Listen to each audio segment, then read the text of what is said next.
Bonjour à tous, merci de nous retrouver aujourd'hui. Nous sommes le 13 mai 2024.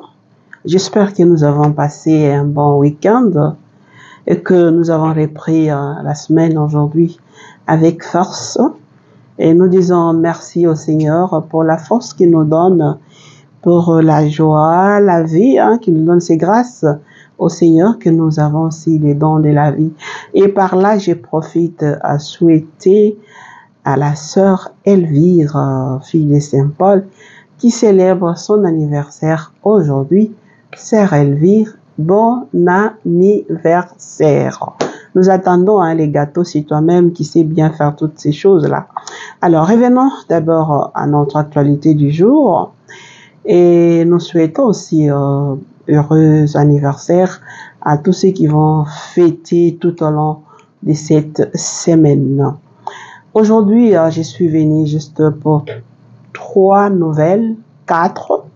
nouvelles. Je trouve, sur d'autres nouvelles, j'ai sélectionné ce que j'ai trouvé que c'est important quand même sur notre église à vous informer. Peut-être qu'il y a ceux qui les savent ou il y a ceux qui ne les savent pas, mais l'information doit être toujours donnée à temps réel. Je commence d'abord à rappeler qu'hier, le dimanche, au niveau de l'église universelle, nous avons célébré donc la 58e journée mondiale des communications sociales.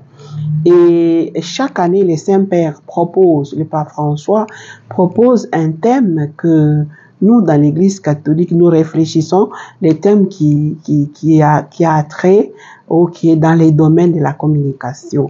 Et les messages de l'année sortent toujours le 24 janvier à la fête de Saint François de Sales, qui est patron du journaliste.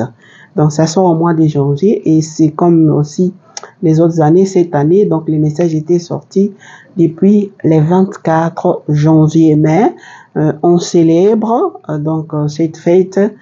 Donc c'est comme cette année c'est tombé, c'est toujours les jours de l'Ascension. Alors l'Ascension est tombée le 12 mai, donc cette fête a été célébrée dans le monde. Donc les 12 mai, les gens qui savent un peu s'organiser ici et là, surtout sûrement il y a eu des calicots, des conférences ici et là. Alors les thèmes donc de cette année, le Pape François nous a demandé de réfléchir sur l'intelligence artificielle et sagesse du cœur. Alors l'intelligence artificielle pour une communication pleinement humaine, parce que parfois il y a des communications je ne dirais pas animales, mais on tend à cela. Donc des communications violentes, blessantes, etc.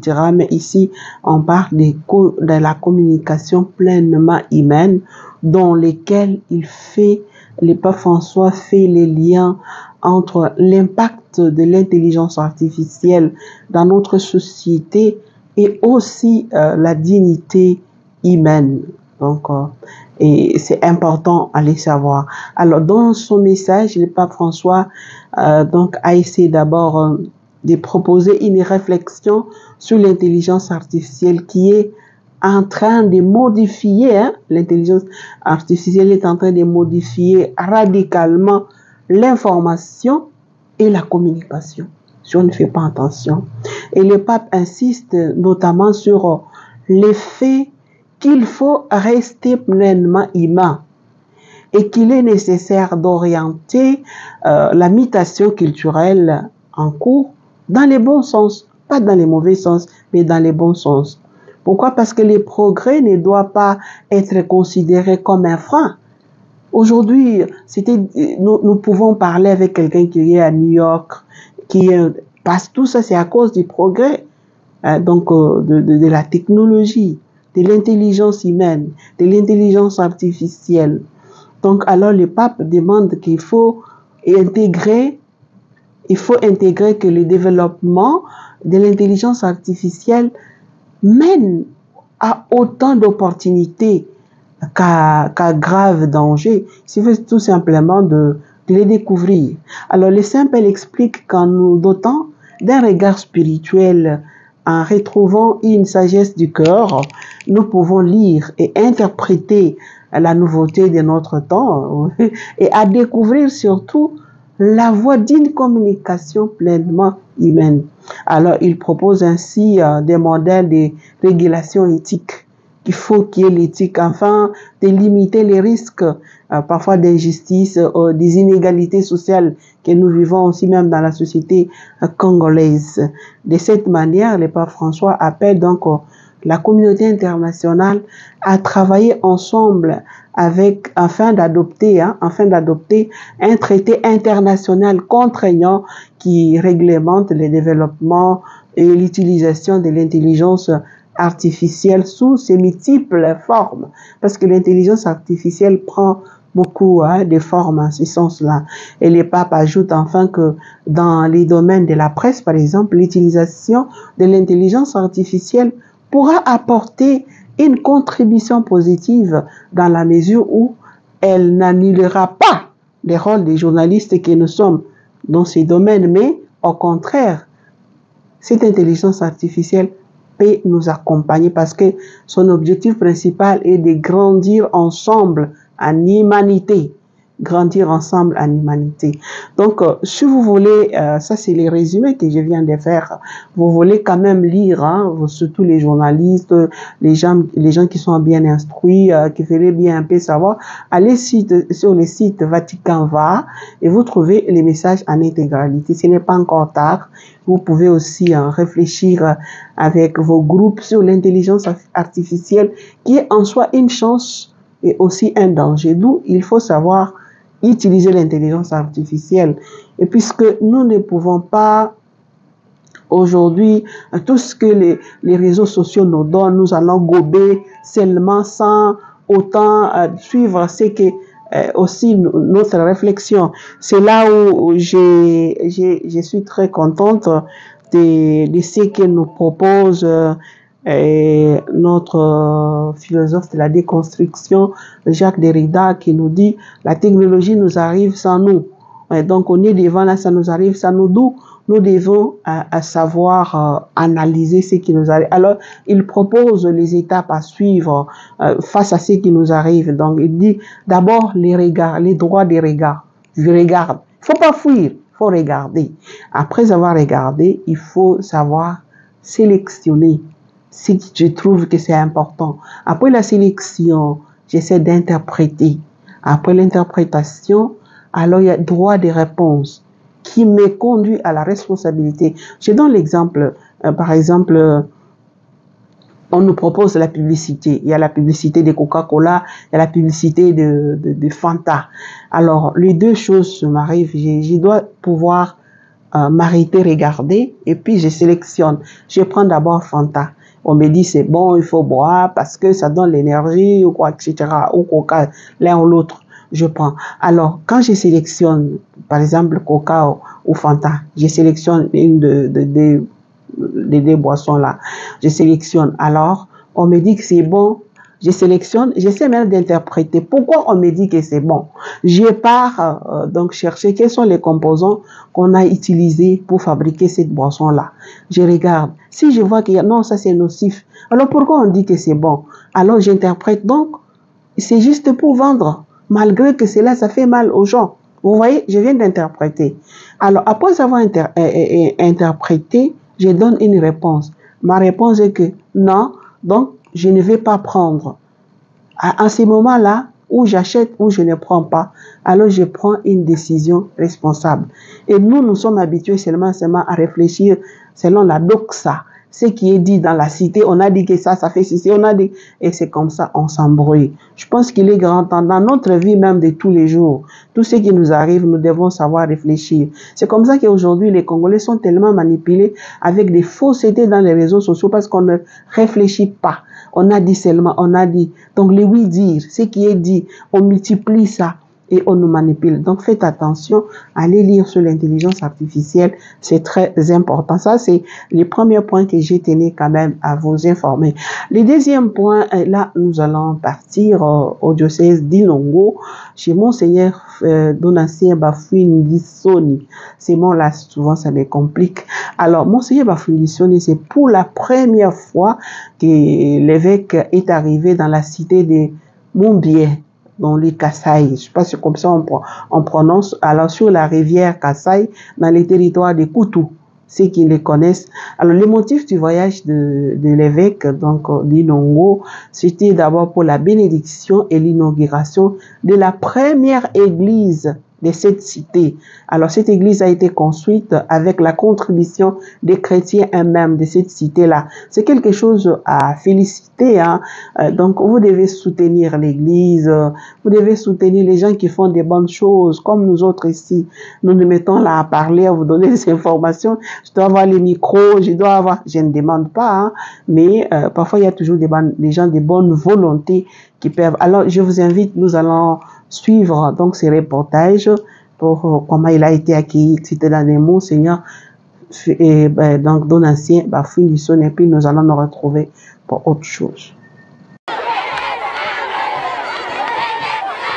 C'est par cet accueil très chaleureux que Monseigneur Donatien Bafouindissoni Malokomana, SJ, évêque du diocèse d'Inongo, est arrivé ces jours dans la localité d'Ombien Kasaï, sur la rivière Kasaï, dans le territoire des Koutou. Ici, le pasteur de l'église locale d'Inongo a bravé la chaleur avec toute l'église, famille des dieux d'Ombien Kasaï, qui a construit avec ses propres moyens une belle église. En ce dimanche, c'est une véritable fête dans cette église, pleine comme un œuf où toutes les filles et fils d'Ombien Kasaï ayant contribué à sa construction depuis des années sont présents, parmi lesquels Bienvenue Ilanga Lembon, affectueusement appelé Pic Rouge, premier vice-président de la CENI, l'honorable Mami Ilanga et tant d'autres qui participent à cette célébration eucharistique qui connaît la bénédiction de cette église qu'on appellera chapelle Saint-Philippe d'Ombien Kasaï. Dans son homélie, le pasteur de l'église d'Inongo félicite tous ces chrétiens pour leurs efforts avec Bienvenue Ilanga Lembon et les invite à vivre sérieusement l'amour que le Christ, vainqueur du mal et des ténèbres, nous recommande. J'ai choisi que votre chapelle soit dédiée à Saint-Philippe. Oyo na kombo ya ye toyokite azalina bolingi.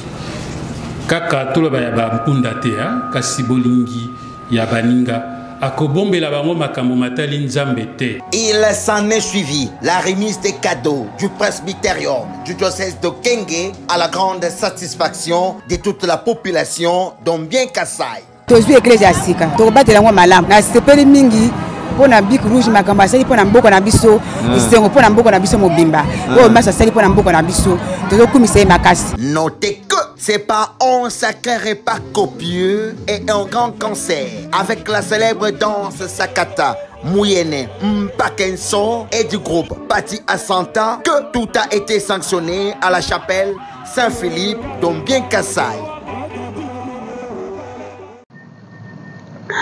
Après, donc, Monseigneur Bafouindissoni, il y a un message de solidarité. Donc, le message de solidarité des évêques catholiques de l'Afrique de l'Ouest, CERAO, en sigle à son éminence Fridolin Cardinal Ambongo, au sujet de cette fameuse lettre du procureur général près de la Cour de cassation au procureur général du tribunal des districts de Matete.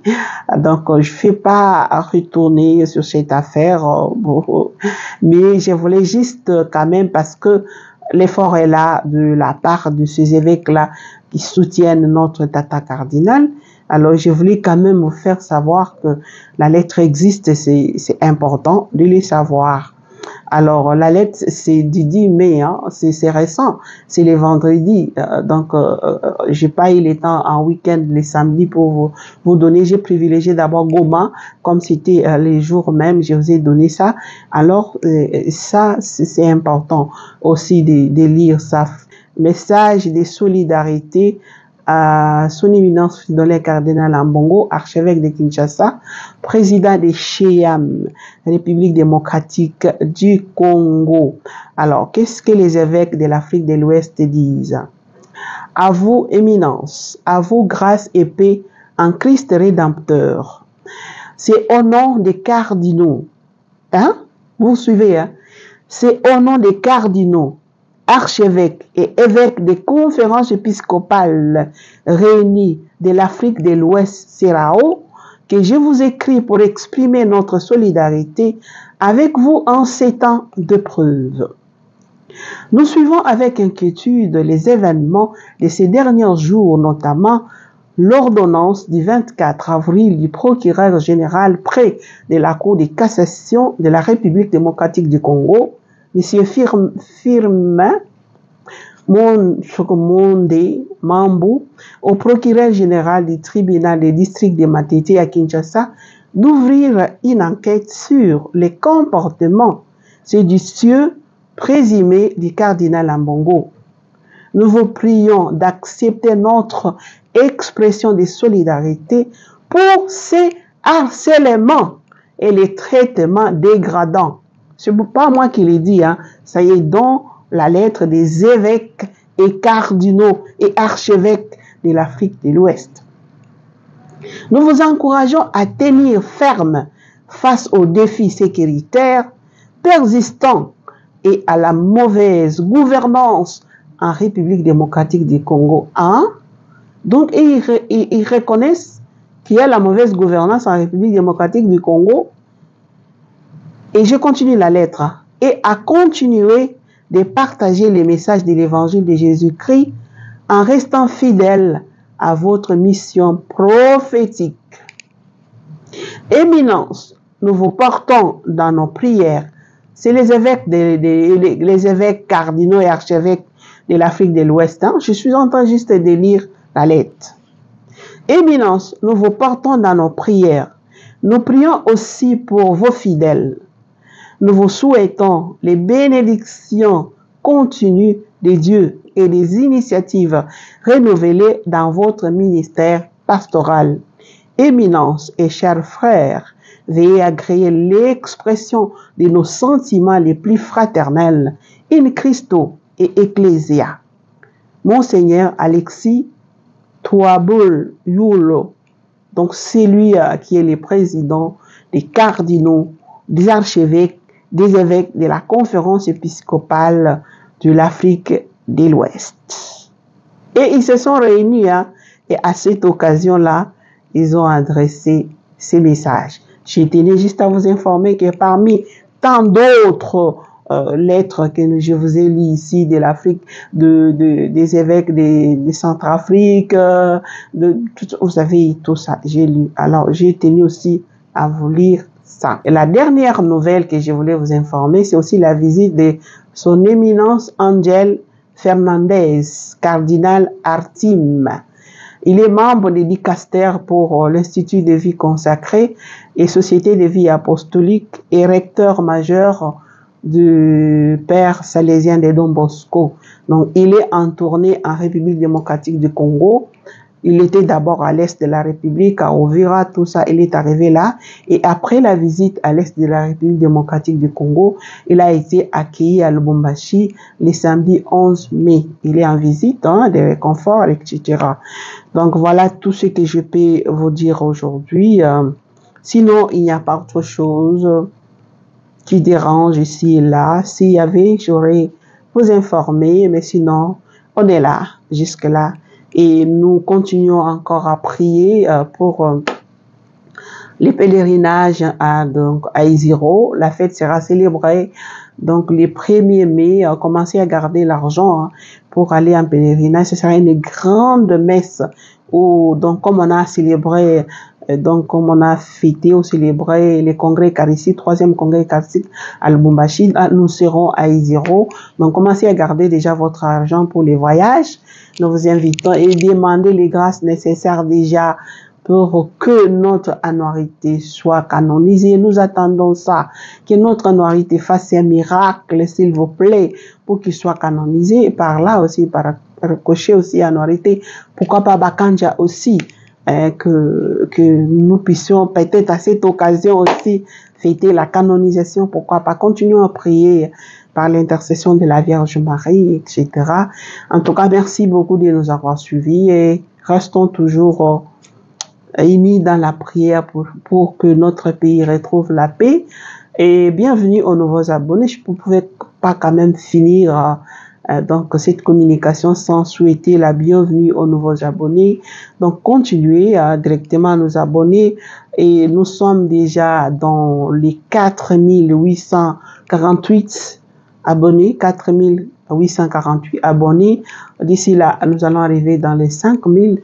Nous sommes nombreux comme catholiques. Demandez aux autres de s'abonner pour qu'ils soient informés. Donc, nous sommes nombreux. Nous devons être aussi nombreux.